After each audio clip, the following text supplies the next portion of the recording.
Okay. Good morning. So today we're going to pick up from chapter 5 on Alice's Adventures in Wonderland.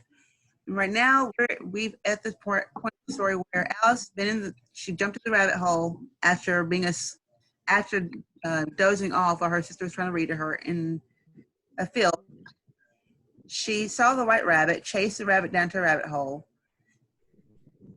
ended up in a hall of doors, and some were too big for her, some were too small. And she had to find ways to doorways, someone through the liquid or through food. And she's able to get out because she cries herself out into the keyhole. She's so upset she gets big or she gets too little. Eventually she ends up in a house. I asked to get her some gloves and a fan. And she somehow gets too big because she either ate too much or something or drank something that she probably should not have. In the story, she's back to her normal self. And she ends up to a forest and runs to a caterpillar. And that's what we're going to pick up today. Okay?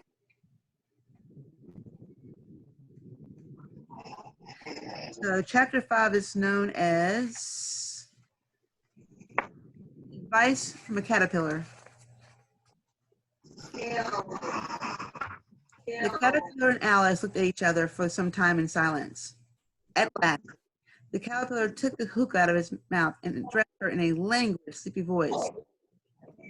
Who are you? Said the caterpillar. This was not an encouraging opening for a conversation. I replied rather shyly. I hardly know, sir. Just at present. At least I know who I was when I got up this morning, but it's been changed several times since then. What do you mean by that? Said the caterpillar sternly. Explain yourself. I can't explain myself. I'm afraid, sir, said Alice, because I'm not myself, you see? I don't see, said the caterpillar. I'm afraid. I can't put it more clearly, Alice replied, very politely, for I can't understand it myself to begin with, and being so many different sizes in a day is very confusing. It isn't, said the caterpillar. Well, perhaps you haven't found it so yet, said Alice, but when you have to turn into a chrysalis, you will someday, and then after that into a butterfly. I should think you feel a little queer, won't you? Said the caterpillar. Well, perhaps your feelings may be different, said Alice. All I know is it would feel very queer to me. You, caterpillar, who are you? Brought them back again to the beginning of the conversation. Alice irritated at the caterpillar's making very smart remarks, and she drew herself up and said very gravely, I think you ought to tell me who you are first. Why? Caterpillar. Here was another puzzling question, and as Alice could not think of any good reason, and the caterpillar seemed to be in a very unpleasant state of mind, she turned away. Come back, the caterpillar called after her. I have something important to say. This sounded promising, certainly. Alice turned and came back again. Keep your temper, said the caterpillar. Is that all? Said Alice, swallowing down her anger as well as she could. No, said the caterpillar. Alice thought she might as well wait, as she had nothing else to do, and perhaps, after all, it might tell her something worth hearing. Paused away without speaking. But at last it unfolded its arms, took the hook out of its mouth again, and said, So, you think you're changed, do you? I'm afraid I am, sir, said Alice. I can't remember things I used to, and I don't keep the same size for 10 minutes together. Can't remember what things, said the caterpillar. Well, I tried to say, how doth the little busy bee, but it all seemed different. Alice replied in a very melancholy voice, Repeat, you are old, Father William, said the caterpillar. Alice folded her hands and began. You are old, Father William, the young man said, and your hair has become very white, and yet you incessantly stand on your head. Do you think at your age it is right? In my youth, my Father William replied to his son, I feared it might injure the brain, but now that I'm perfectly sure I had none, why, I do it again and again. You are old, said the youth, as I mentioned before, and have grown most uncommonly fat. Yet you turned a back somersault at the door. Pray, what is the reason of that? Next picture.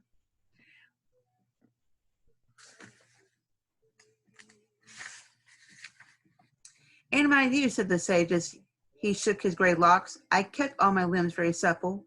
By the use of this ointment, 1 shilling the boss, allow me to sell you a couple. You are old, said the youth, and your jaws are too weak for anything tougher than sweat.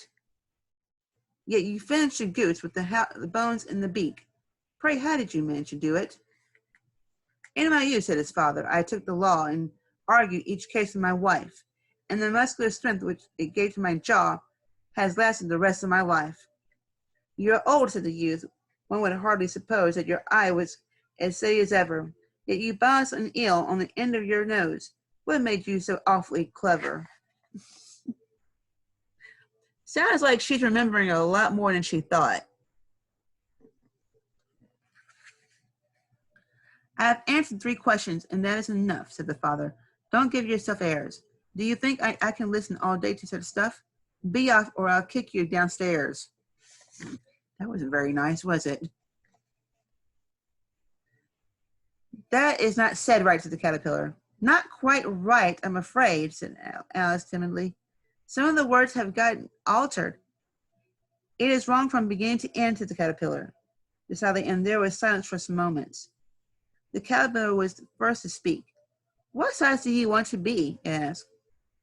Oh, I'm not particular size, Alice hastily replied. Only one doesn't like changing so often, you know. I don't know, said the caterpillar. Alice said nothing. She had never been so much contradicted in all her life before, and she felt that she was losing her temper. Are you content now? Said the caterpillar. Well, I should like to be a little larger, sir, if you wouldn't mind, said Alice. 3 inches is such a wretched height to be. It is a very good height indeed, said the caterpillar angrily, wearing itself upright as if it spoke. It was exactly 3 inches high. So remember, caterpillar is 3 inches high, and it's okay with being 3 inches high. Alice is not happy with her current size. As you get older, you're going to change a lot. And remember, this story is about growing up and going through life changes. And right now, you go to that age when that's going to start happening to you. So I want y'all to keep this in mind, this story. If you experience something like that, where your memory even seems kind of crazy sometimes, you learned a lot of things in your classes with Miss Thompson, Miss Love, and Miss Pavlik. Sure, you remember. And there's a lot of stories I probably read, and you can remember certain details, right?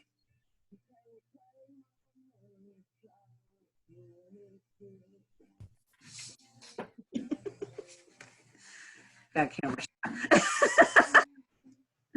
But yeah, there's moments I would forget stuff. I can't remember anything when I was 12 years old or 13 or even 8.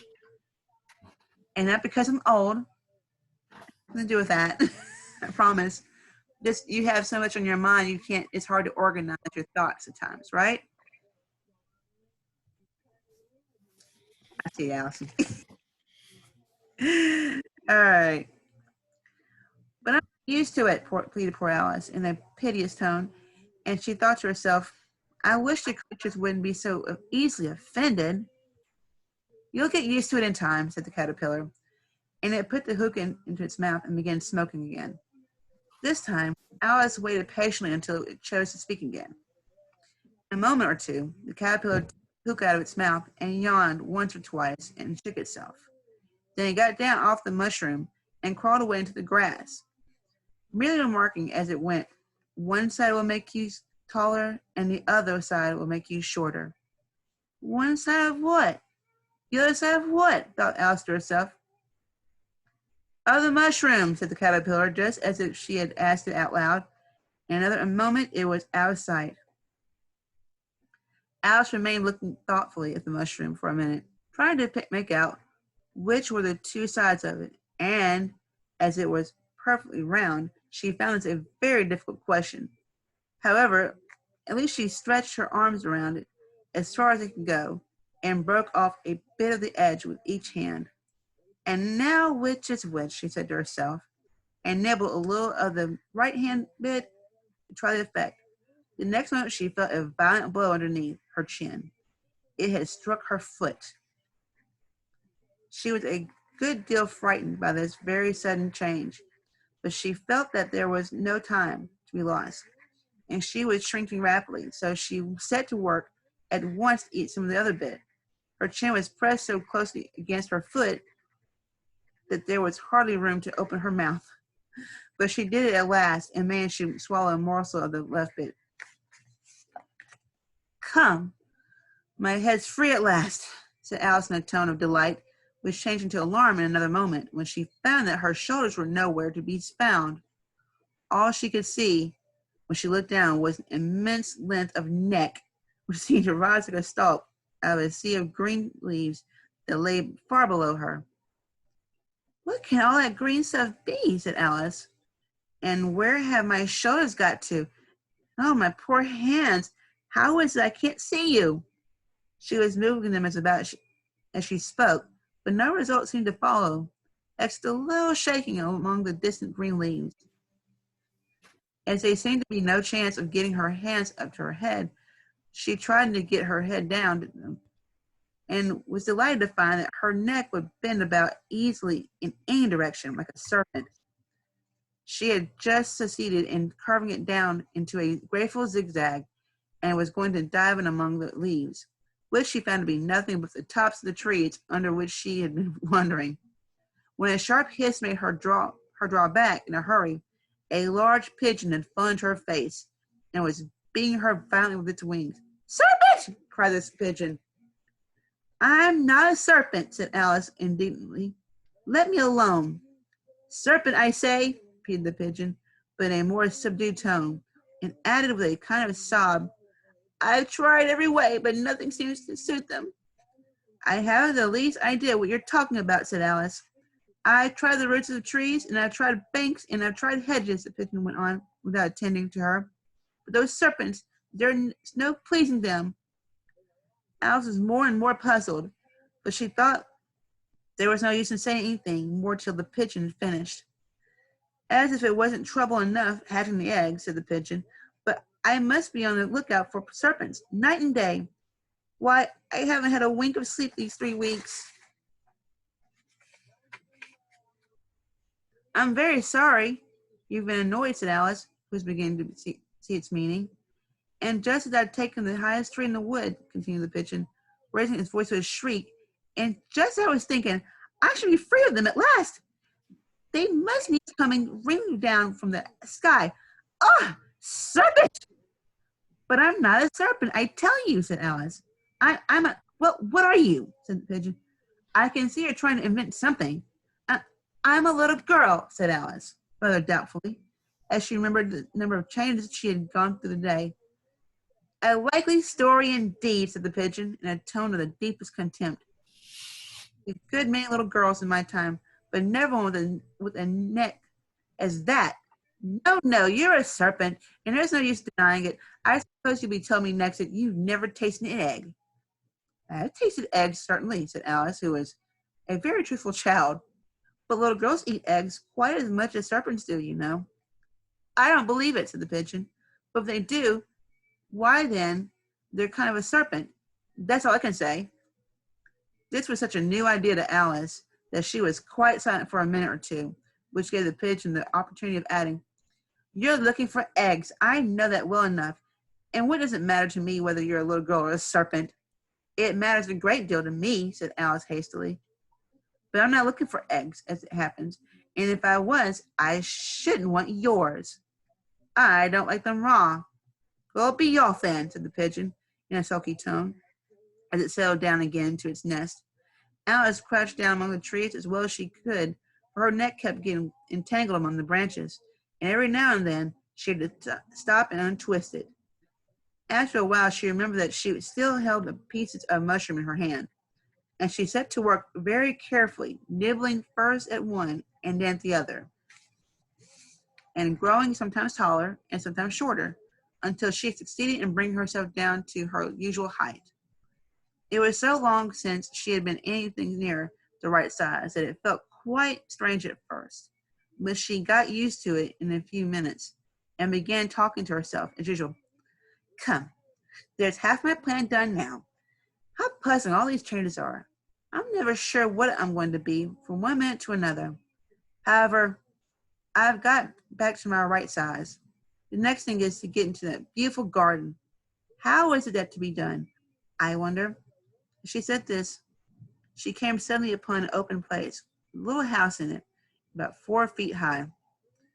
Whoever lives there, thought Alice. It'll never do to come up this size. Why, I should frighten them out of their wits. So she began nibbling at the right-hand bed again, and did not venture to go near the house, till she had brought herself down to the 9 inches high size. So that's the end of chapter 5. We're now going to chapter 6. So what can you tell me is happening in chapter 5?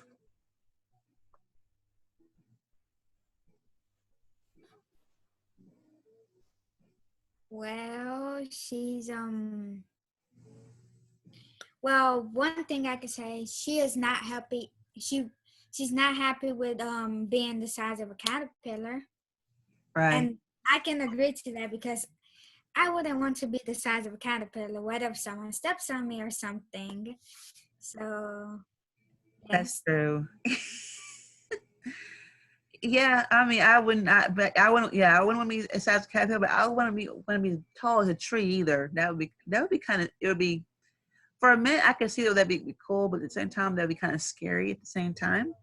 Yes, that would be probably how do I say it? Like, you won't be able to get in a lot of places and stuff. But if you're small, you can get in a lot of places, but still it's not good if someone can step on you. Right. And now nowadays we have airplanes and birds, and then you have to duck for airplanes and helicopters and that sort of thing, right? Yeah. So I'm happy with my 5. I'm happy even 5 inches. No, 5 feet. 5 feet. I'm happy with being 4 something. There you go. Hi, Javier. I see you sneaking behind Allison.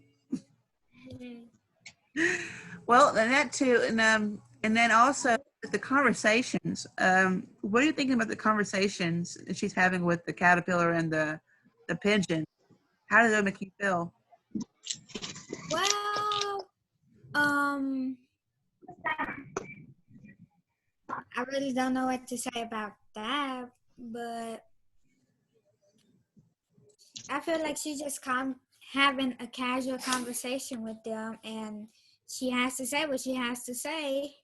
Right. And at that age, she probably doesn't have the experience to understand what they go through, right? Yeah, because she's a human, not an animal. Right. Exactly. She's a human. They're animals, and every animal has a different way of developing. But in a way, humans are the same way too, right?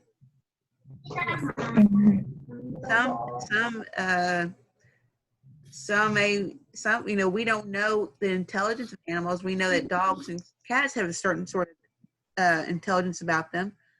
Some cats can sense, or sorry, not cats, dogs can sense if a person is good or bad sometimes. Cats are very emotional creatures, right? Yes, they're very furry. They make me sneeze a lot. Yes, and they cause your body to do certain things. Animals, certain animals have a way of knowing their environment, but unlike some humans have to get used to a certain environment. They know how to. They don't take. May take one person longer to adapt to another person. You may feel comfortable in a quieter environment, while somebody else may like a louder environment, or an environment where there's people around. So there's a. That's how we are with a balloon. I see him. All right, we're going to go on to chapter 6, Pig and Pepper.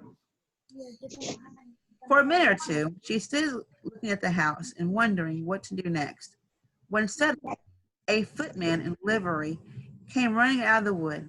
She considered him to be a footman because he was a livery. Otherwise, judging by his face only, she would have called him a fish, and rapped loudly at the door with his knuckles. It was opened by another footman in livery, with a round face and large eyes like a frog, and both footmen, Alice noticed, had powdered hair that curled all over their heads. She felt very curious to know what it was all about, and crept a little way out of the wood to listen.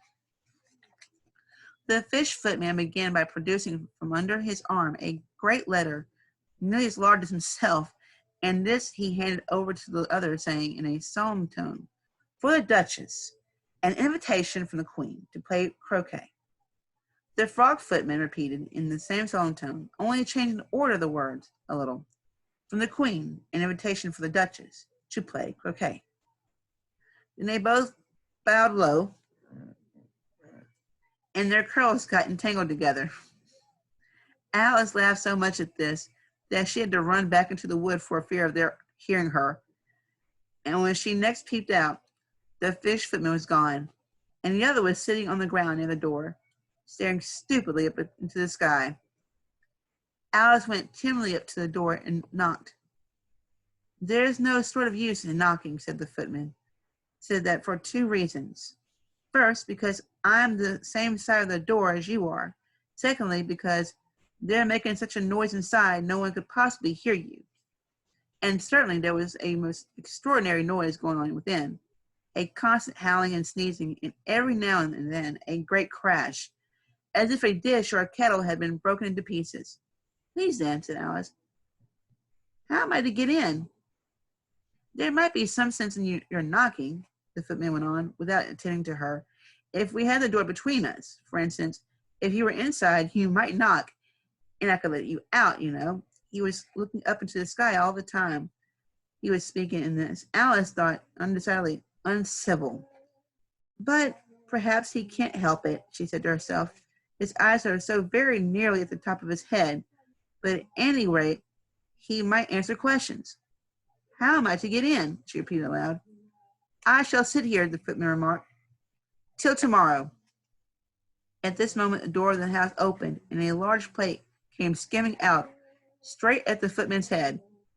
It just grazed his nose and broke to pieces against one of the trees behind him. Oh my goodness, it's a pretty violent house, right? Would you want to go into a house like that? No, I wouldn't. No, I wouldn't either. No. Wait, maybe yes. Probably Why? yeah. Because no, you have to see something new sometimes, and I'm pretty curious about stuff. So Okay. yes.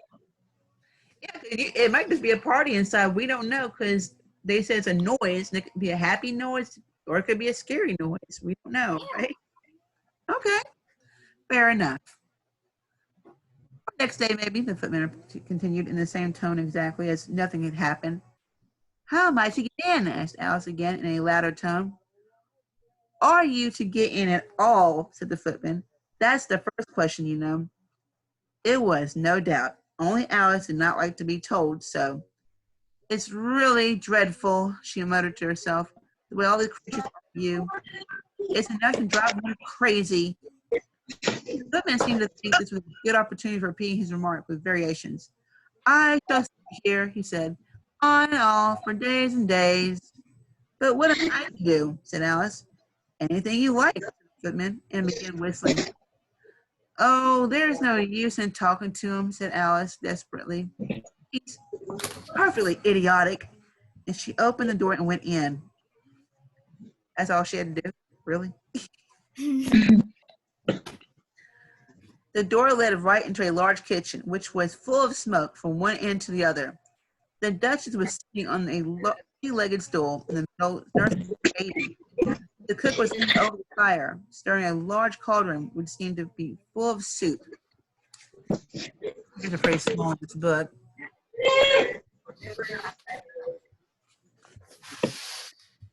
There's certainly too much pepper in that soup, Alice said to herself, as well as she were sneezing. There was certainly too much of it in the air. Even the Duchess sneezed occasionally. And as for the baby, it was sneezing and howling alternately without a moment's pause. The only two creatures in the kitchen did not sneeze were the cook and a large cat, which was sitting on the hearth and grinning from ear to ear. Please, would you tell me, said Alice, a little timidly, for she was not quite sure whether it was a good manners for her to speak first. The cat grinned like that.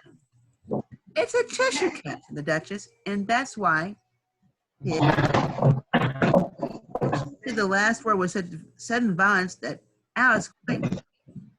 She saw at the moment that it was addressed to the baby, not to her. So she took courage and went on again. I didn't know that Cheshire cats always grinned. In fact, I didn't grin. They all can, the Duchess, and most of them do. You don't know any of that to do, Alice said very politely, feeling quite pleased to have gotten into conversation. You don't know much, Duchess, and that. I would not have been told that at her age, would you? That would be bad. Yes, it would be bad. Alice did all like that. This remark thought would be well to introduce to other subject of conversation. While she was trying to fix on one, the cook took off the fire and at once set to work throwing everything with at the Duchess and the baby. The fire irons came first. Then followed a shower of saucepans, plates, and dishes. The Duchess took no notice of them, even when they hit her. The baby was howling so much already that it was quite impossible to say whether the blows hurt or not. Oh, please mind what you're doing, cried Alice, and jumping up and down in agony of terror. Oh, there goes his precious nose! As an unusually large saucepan flew close by him and nearly carried it off. So throwing these pants at a baby. I would probably run away at this point. What would you guys do? Run away. Leave. Yes, that's a good time to leave. Or maybe I would stay. Like I said, I'm curious. Maybe I would act like I left, but I would keep spying on them. Ah, okay. So you kind of hide off a little bit? Okay. Yes. Okay. Everybody mind their own business, the Duchess said in a hoarse growl. The world goes around a deal faster than it does. And said Alice, who felt very glad to get an opportunity of showing off a little of her knowledge. Just so would work.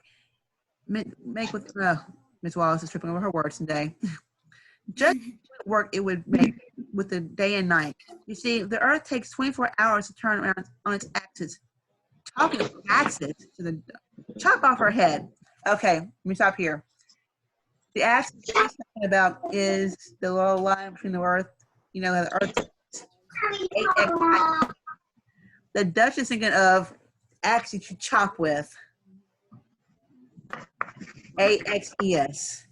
So again, here we go with another set of homophones.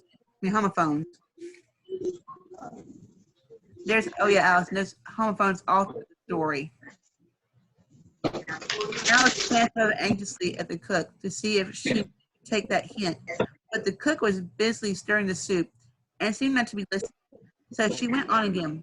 24 hours, I think, or is it 12? Don't bother me, said the Duchess. I never could abide figures. And with that, she began nursing her child again, singing a sort of lullaby to it as she did so, and giving a violent shake at the end of every line. Oh my goodness. Speak roughly to your little boy and beat him when he sneezes. He only does it to annoy because he knows it teases. In which the cook and the baby joined. Wow, wow, wow. When the Duchess sang the second verse of the song, she kept tossing the baby violently up and down, and the poor little thing howled so that Alice could hardly hear the words. I beat my boy. I beat him when he sneezes, for he can thoroughly enjoy the pepper when he pleases. Wow, wow, wow. Crazy, huh? That's a little crazy. And that would be my cue to actually, I would probably lose my curiosity myself, Allison, at that point. Yes. How you doing, Maria? Good. Here, you may notice it a bit, like, if you like, said the Duchess to Alice, blinking the baby at her as she spoke. I must go and get ready to play croquet with the Queen. And she hurried out of the room. The cook threw a frying pan after her as she went, but it just missed her. Alice caught the baby with some difficulty, as it was a queer-shaped little creature, and held out its arms and legs in all directions. Just like a starfish, thought Alice. The poor little thing was snorting like a steam engine when she caught it. It kept doubling itself up and straightening itself out again. So altogether, for the first minute or two, it was as much as she could do to hold it. As soon as she had made out the proper way of nursing it, which was to twist it up into a sort of knot and then keep hold of its right ear and left foot so as to prevent from undoing itself, she carried it out into the open air. If I don't take this child away with us, they're sure to kill it, too. Wouldn't it be murder to leave it behind? She said that word out loud, and the little thing grunted in reply. It had left off sneezing by this time. Don't grunt, said Alice. That's not all at all a proper way of expressing yourself. That's a baby, right?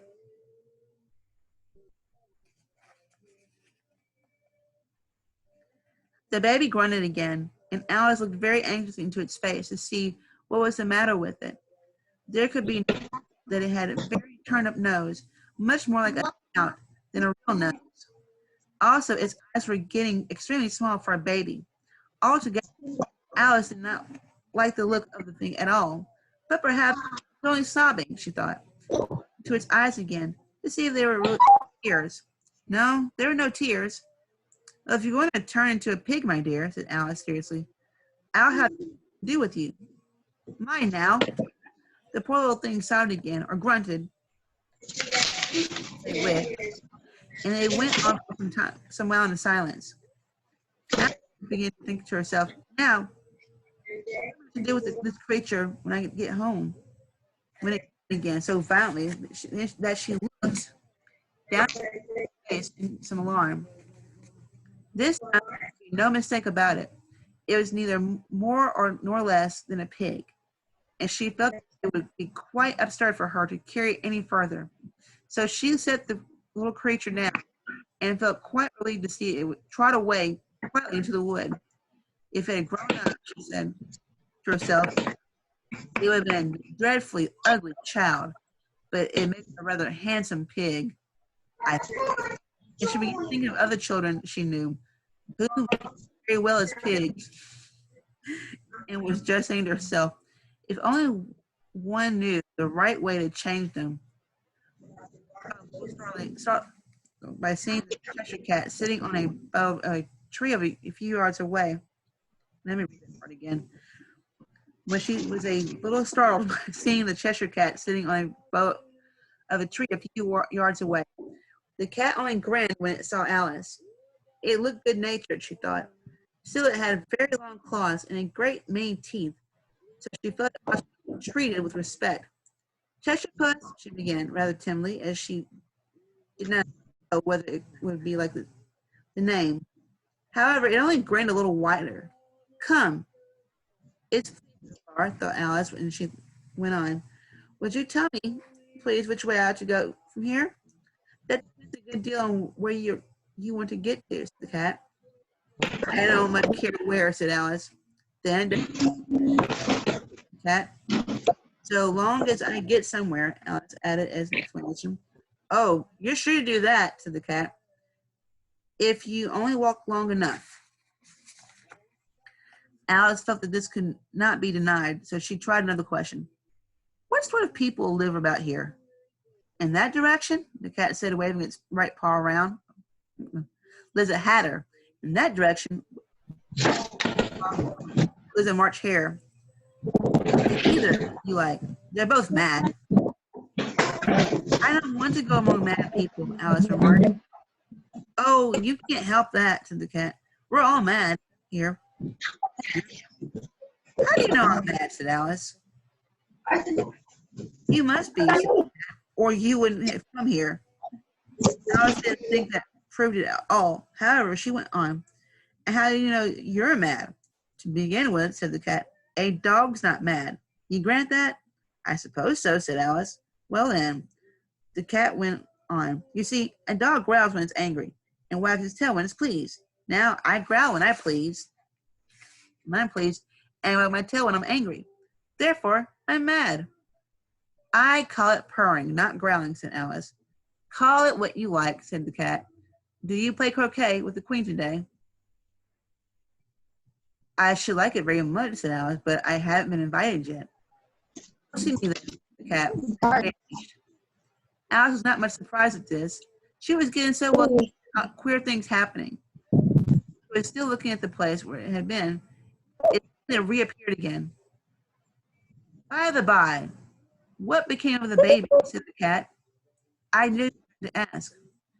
It turned into a pig, Alice answered very quietly, just as if the cat had come back in a natural way. I thought, said the cat, and vanished again. Alice waited a little, half expecting to see it again, but it did not appear. And after a minute or two, she walked on in the direction in which the March Hare was said to live. I've seen this before, she said to herself. The March Hare will be much the most interesting, and perhaps, as if this May, it won't be as raving mad. At least not so mad as it was in March. As this. She looked up, and there was a cat again, sitting on a branch of a tree. Pig or fig? I said pig, replied Alice, and I wish you wouldn't keep appearing and vanishing so suddenly. You make one of a kitty. All right, said the cat, and this one advanced quite slowly, beginning with the end of the tail and ending with the grin, which remained some time after the rest of it had gone. Well, I often see a cat without a grin, thought Alice, but a grin without a cat? It's the most curious thing I ever saw in all my life. She had not gone much farther before she came in out of the house of the March Hare. She thought it must be the right house because the chimneys were shaped like ears and the roof was thatched with fur. It was so large a house that she did not hear till she had nibbled some more of the left-hand bit of the mushroom and raised herself to about 2 feet high. Even then, she walked up toward it rather timidly, saying to herself, suppose it should be raving mad after all. I almost had her instead. What do you think the term mad means in this case?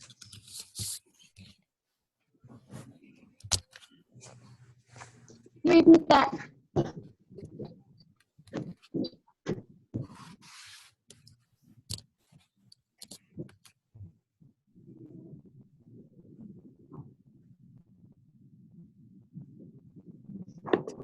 So what do you think mad means in this case?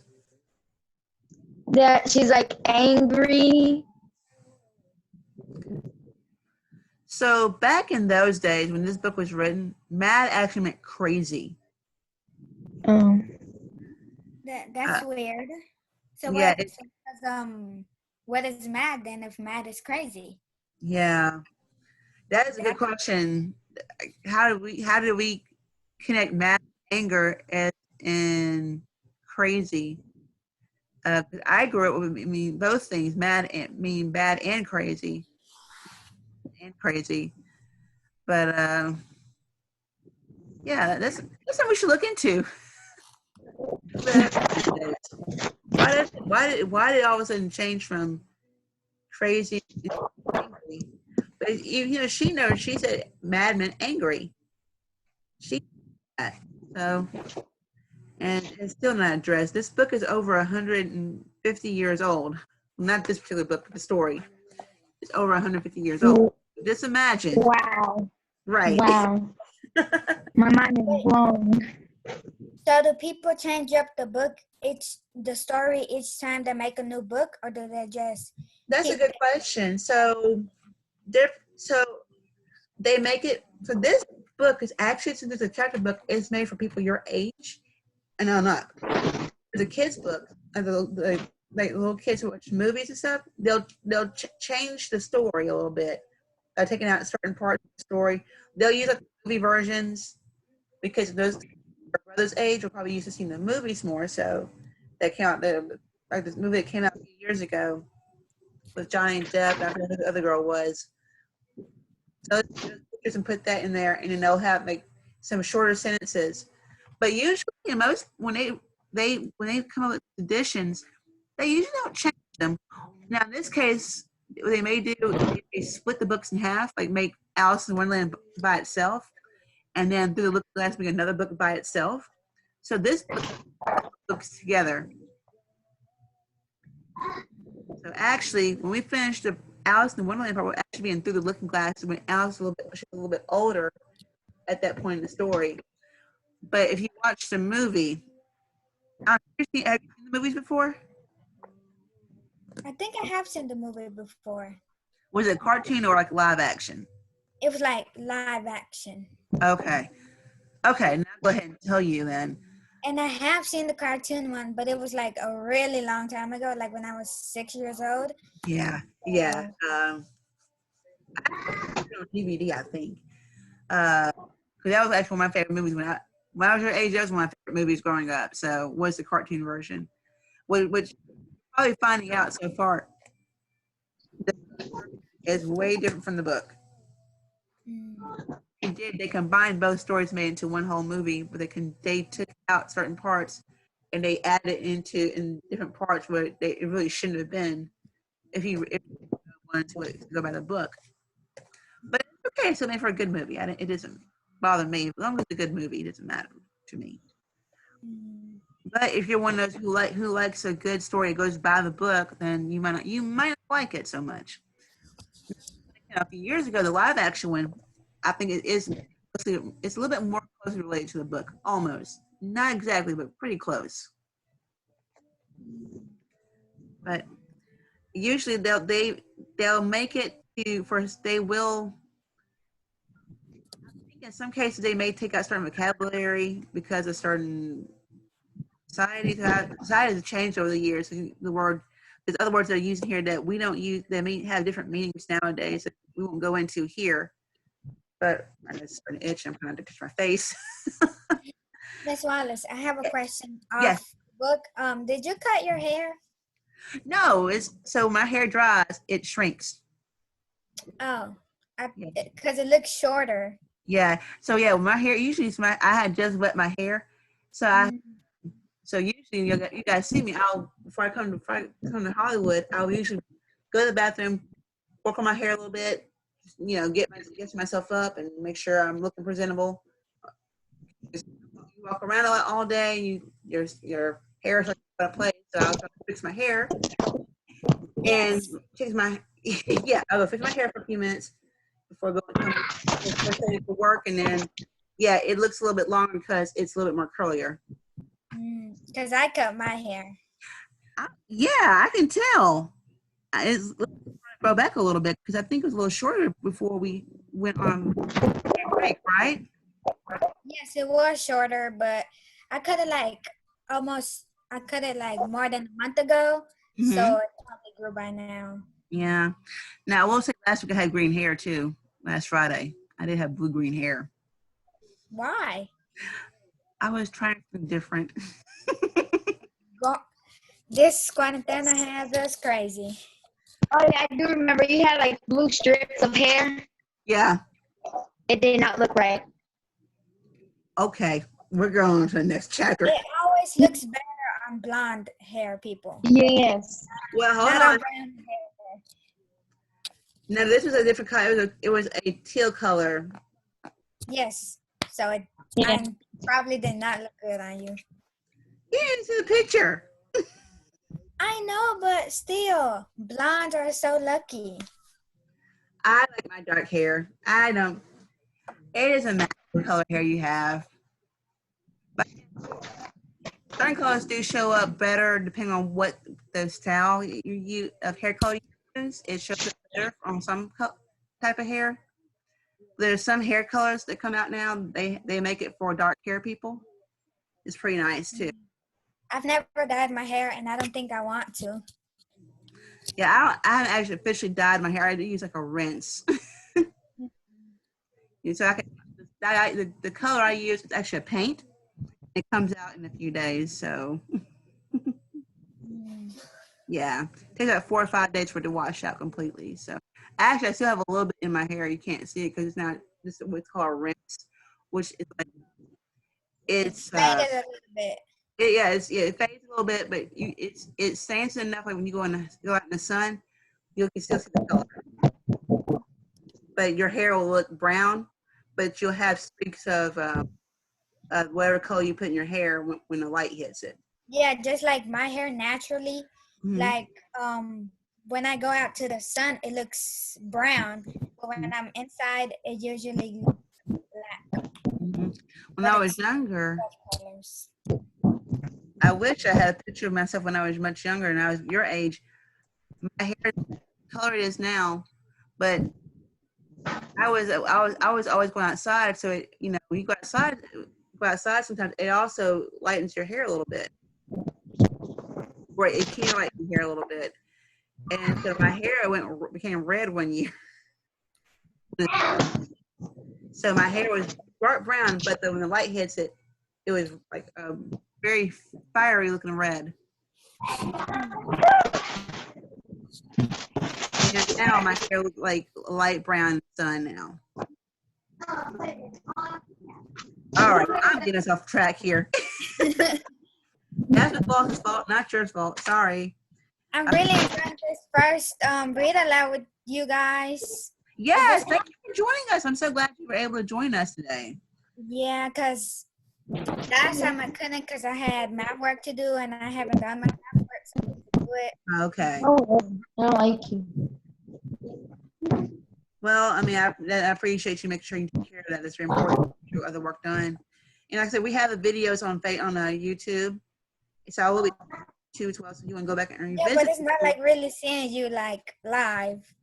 I know. I do miss you guys. I hate that we're not gonna. I mean, I know you guys will be graduating on Zoom, and I hate that we can't be there face to face. Yeah, we're gonna be graduating on Zoom. I think so. I don't know. I'm sad. I'm sad. I disagree with that. I'm so sad. agree with that.